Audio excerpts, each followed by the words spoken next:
The curse of Bobby Lane is keeping me from seeing a Lions Super Bowl victory. I'm DeQwan Young, and today we present the 10 biggest NFL letdown seasons ever. And a big shout out to Kyle Sheehan for suggesting this video. Like the video, subscribe to our channel, and join us in the comment section below and let us know, what do you think was the biggest NFL letdown season ever? And when a long-time losing team finally puts together a strong year, the immediate assumption is that they're gonna build off of this, right? It's not a one-year wonder, it's supposed to be the beginning of a great era. But instead, these teams duped us. Just when you expect another huge year, it all comes crashing down. The 2010 Minnesota Vikings. Desperate to see what winning was like, the Minnesota Vikings landed future Hall of Famer Brett Favre in 2009.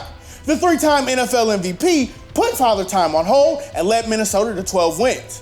They reached the NFC Championship game, but this infamous interception from Tracy Porter doomed Minnesota and helped New Orleans win the game. Big things were expected again in 2010. Instead, Favre had his worst season and suffered numerous injuries that forced him to retire.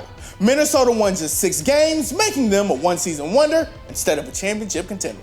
The 2013 Houston Texans. Armed with a great roster that included defensive star J.J. Watt and wide receiver Andre Johnson, the Houston Texans won 12 games in 2012 and reached the AFC divisional round.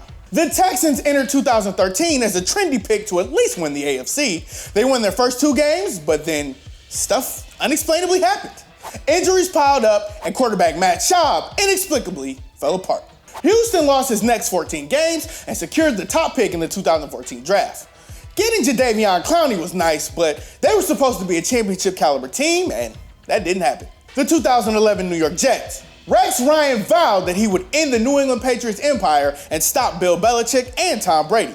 He made good on his promise early, leading an elite defense to consecutive AFC Championship game appearances in 2009 and 2010.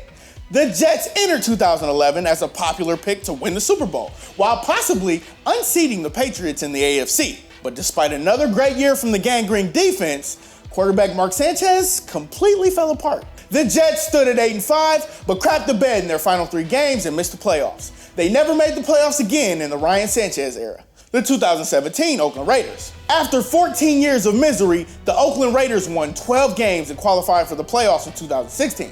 Derek Carr had an MVP-like season, and Khalil Mack took home the Defensive Player of the Year award. The Raiders entered 2017 as a favorite to win the Super Bowl, but a back injury sidelined and hampered Carr all year.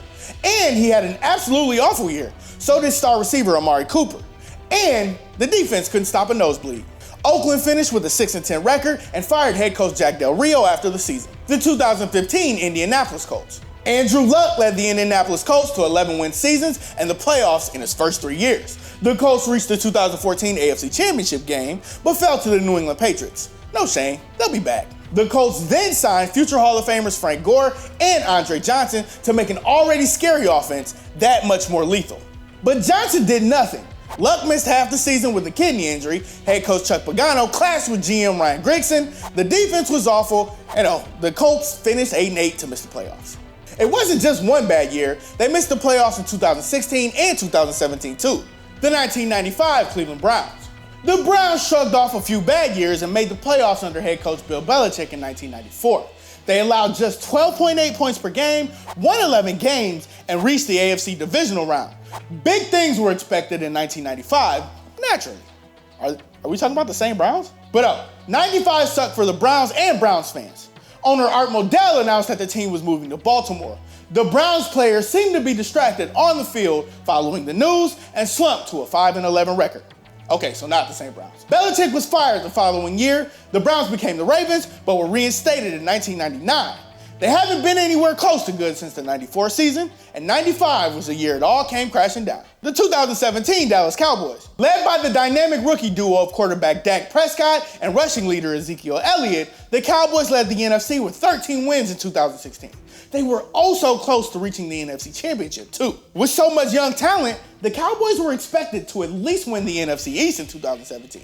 But Prescott became a victim of the sophomore jinx. Elliott fought, but eventually received a 6-game suspension as well. Dallas unraveled in the second half of the season, finishing with just 9 wins and missing the postseason altogether. The Cowboys failed to live up to expectations? Say it ain't so.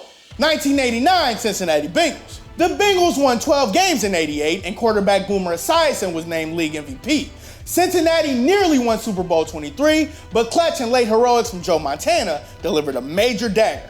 Nonetheless, the Bengals look ready to compete for more championships in the near future. But despite another excellent year from Esiason and the offense, the Bengals simply weren't good enough. They finished with just 8 wins and missed the postseason.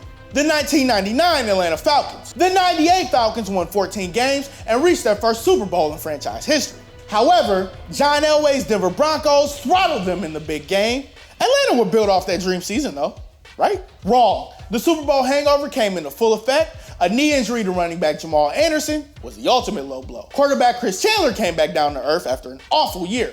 The defense was really bad too. The Falcons finished with a 5-11 record, and that's a letdown if we've ever seen one. The 2016 Arizona Cardinals. In 2015, Carson Palmer had by far the best season of his career with 35 touchdown passes.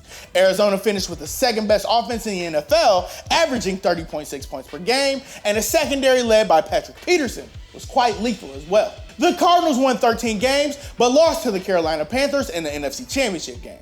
But the Cards entered 2016 as a major favorite to win the Super Bowl.